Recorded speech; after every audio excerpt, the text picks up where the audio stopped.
Okay, hold these together, because as you flip it upside down, the safety will rock and the trigger will rock, and you'll end up losing that trigger spring. So hold those together so that neither one of them moves. Flip it upside down. Use your finger to make sure it stays in place. Slide both tabs all the way through that hole and then rock it forward into position. What that will do is that will put that whole trigger group under a spring type tension.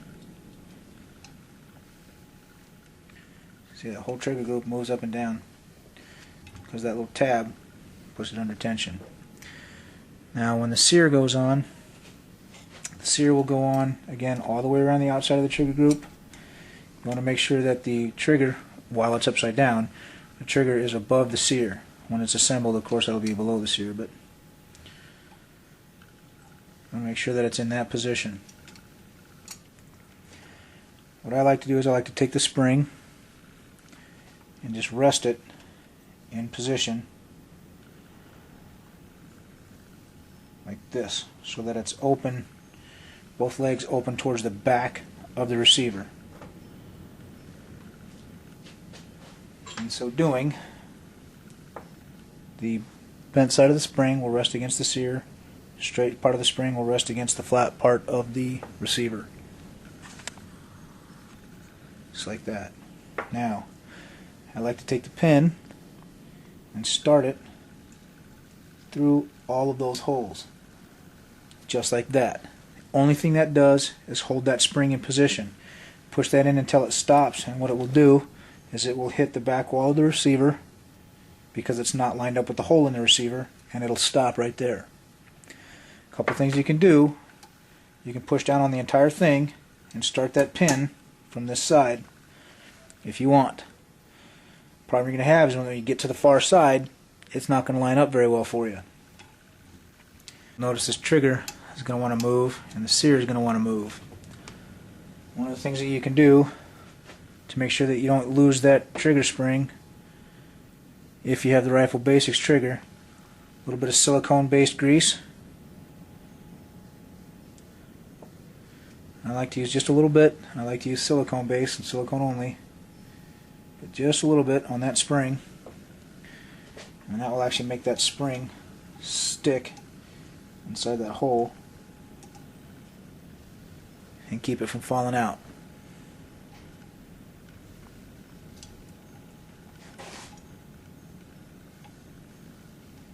Okay, make sure your holes are lined up on the opposite side again, so that will only move against the back wall. Allen key or a Torx wrench. I've got a Torx wrench here that I usually use because it's round instead of hexed. Torx head is round, hex wrench is hexed, so I think it just is a little bit smoother. However, the hex head is a tiny bit smaller, so sometimes that's easier to work with. Put what you're going to use as a guide in the sear and the trigger body to get those holes lined up, and then using it and your finger, make sure that the sear stays in place. Don't let the trigger fall below the sear. Push down on the front of the whole trigger group until your guide goes through that first hole. Slide it all the way across, and it'll go through the second hole also.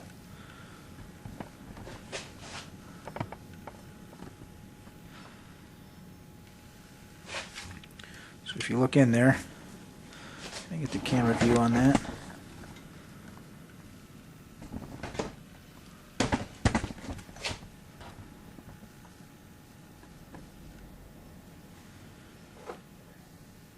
If you look inside there, right there, you'll see that this is going all the way through the second hole.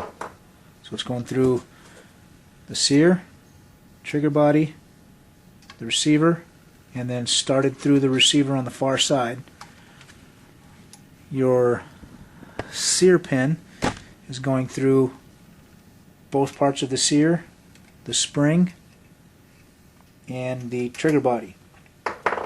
Now, this is where a small brass or plastic hammer will be your best friend,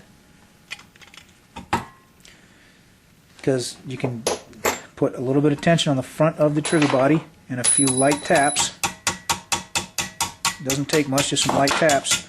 We'll get that sear pin to push through and knock your guide out of the way. And then all you have to do is make a minor adjustment on the sear itself on the far side, and that sear pin should tap right in.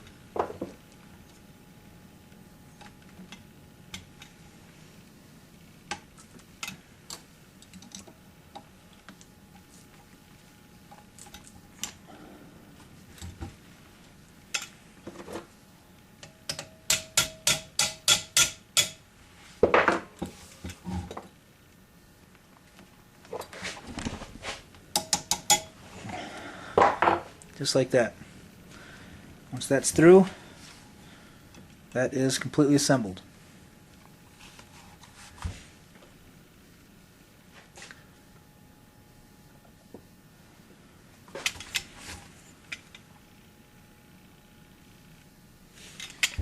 Okay, just wanted to take a peek and make sure that my spring stayed in there like it should. Now as you look at the trigger group, again you will see the spring, bent side on the sear, straight side on the wall of the receiver. Flat side of that pin is on the side as the thumb release here.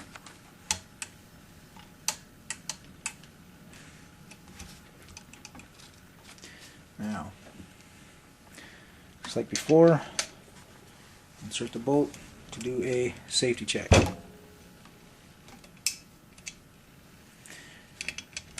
Put it in the fire position, pull the trigger, hold the thumb release down, and that should, when you do that, that should engage the sear right there. Safety's off, trigger should pull, click. Bolt works, resets the sear, safe position, trigger won't pull, bolt won't work. Middle position, trigger won't pull, bolt will work. Forward position, trigger pulls. Zoom out